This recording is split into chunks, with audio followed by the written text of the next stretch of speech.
अमरावतीमध्ये अभियानाचा महाकुंभ बालनाट्य स्पर्धेची अंतिम फेरी 26 फेब्रुवारीपासून 4 मार्चपर्यंत अमरावती येथे होणार। महाराष्ट्र शासनाच्या वतीने सांस्कृतिक कार्य संचालनाच्या माध्यमातून विविध नाट्य स्पर्धा आयोजित केल्या जातात, ज्यामध्ये संस्कृत नाट्य स्पर्धा, हिंदी नाट्य स्पर्धा, मराठी हौशी नाट्य स्पर्धा, मराठी व्यावसायिक नाट्य स्पर्धा, मराठी बालनाट्य स्पर्धा इत्यादींचा समावेश असतो। यामधील काही स्पर्धा प्राथमिक व अंतिम फेरी अशा स्वरूपात होतात, तर काही स्पर्धा फक्त एकाच फेरीत होतात।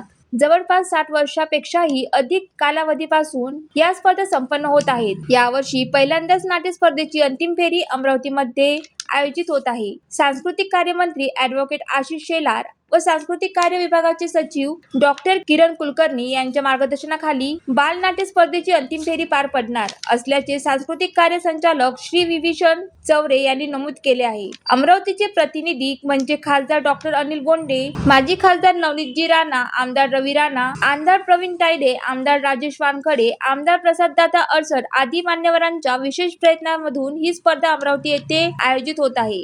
नमस्कार, मी ॲडव्होकेट चंद्रशेखर डोरले मागील जवळपास 10 वर्षापासून अमरावती मराठी नाट्य परिषदेचा अध्यक्ष म्हणून जबाबदारी सांभाळतो आहे। आदरणीय स्वर्गीय राजाभाऊ मोरे यांच्यानंतर ही जबाबदारी माझ्याकडे आलेली आहे। वेगवेगळ्या स्पर्धा आपल्या इथे आयोजित होतात, वेगवेगळे मराठी नाटकाच्या संबंधात उपक्रम आपल्या इथे आयोजित होतात। महाराष्ट्र शासन गेल्या 60-65 वर्षापेक्षाही जास्त कालावधीकडून वेगवेगळ्या मराठी स्पर्धा इथे घेत असते।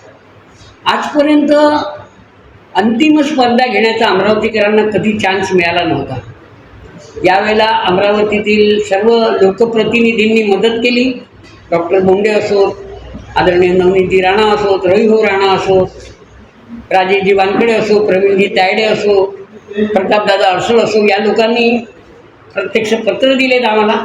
ते पत्र घेऊन आम्ही सांस्कृतिक कार्यमंत्री आशिष शेलार साहेबांकडे गेलो आणि शेलार साहेबांनी अमरावतीच्या इतिहासात पहिल्यांदाच आपल्याला अंतिम स्पर्धा बालनाट्याची घेण्याचा इथे चान्स दिलेला आहे। संपूर्ण महाराष्ट्रातून 43 बालनाट्य अमरावतीत होणार आहे, ज्याच्यामध्ये 1200पेक्षाही जास्त कलावंत आपली कला दाखवणार आहेत आणि त्या संबंधात आज मी आपल्यासमोर आहे। सविस्तर आपल्याला बातमी सांगतो।